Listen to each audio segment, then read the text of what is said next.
আধুনিক বিজ্ঞান বলেন অন্যান্য অনেক গ্রহের ন্যায় শনি গ্রহের উৎপত্তিও সূর্য থেকেই।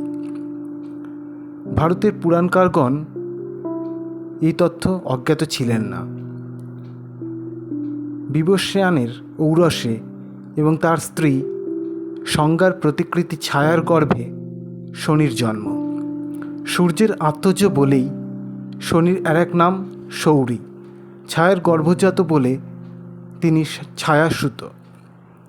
কথিত আছে সৌরাষ্ট্র বা পশ্চিম ভারতের কাথিয়াওয়াড়ের অন্তর্গত রাজ্যে প্রথম শনি গ্রহের আবিষ্কার হয়। এই জন্য শনির অপর নাম সৌরাষ্ট্র। শনি অতিশয় উগ্র দেবতা। তার জন্মটাই ভীতি বিভৎস উৎপাতের অশুভের সূত্রপাত। মনুষ্যাদি এমনকি দেবগণও বিব্রত হয়ে পড়েন। জন্মমাত্রই তিনি ত্রিলোক সন্তাপিত করে রোহিণীর গতিপথ ভেদ করেন। তারই জন্মদাতা পিতা যে এমনই দেদীপ্যমান সূর্য, তার দৃষ্টিমাত্র তার পদদ্বয় ভস্মকণায় পরিণত হয়।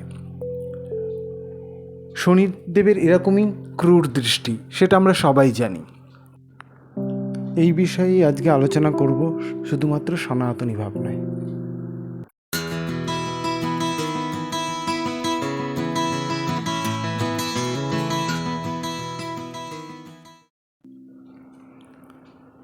কিন্তু আপনারা কি জানেন, শনির এই ক্রূর দৃষ্টি তার সহজাত স্বভাব নয়। এ বিষয়ে ব্রহ্মবৈবর্ত পুরাণে স্বতন্ত্র অভিমত আছে। বিবাহিত জীবনে অত্যধিক কৃষ্ণভক্তিজনিত তপস্যা ও ব্রহ্মচর্যই তার ক্রূরত্ব প্রাপ্তির কারণ। চিত্ররথ একজন গন্ধর্ব ও কুবেরের বন্ধু। চিত্র বিচিত্র রথের অধিকারী বলে তার নাম চিত্ররথ। এর কন্যার সঙ্গে বিবাহ হয়েছিল শনিদেবের।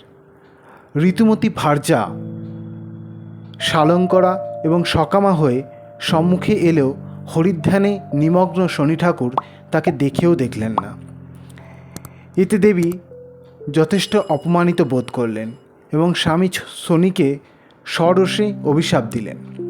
যেহেতু তুমি আমাকে তাকিয়েও দেখলে না, আমার তৃপ্তিবিধান করলে না, অতএব তুমি যা দেখবে তা সমস্তই তৎক্ষণাৎ নষ্ট হয়ে যাবে। ত্বয়া দৃষ্টন্তু যজ্জৎ তু মূঢ় সর্বং বিনশ্যতি। ধ্যানভঙ্গে শনি স্বীয় ভার্যাকে আলিঙ্গনে আবদ্ধ করেন, কিন্তু অভিশাপ আর প্রত্যায়িত হল না। এইভাবে শনিদেব প্রাপ্ত হলেন ক্রূর দৃষ্টির। উনি যেদিকেই তাকান তাই ভস্ম হয়ে যায়, সব কিছু অশুভ হয়ে যায় শনির দৃষ্টিতে।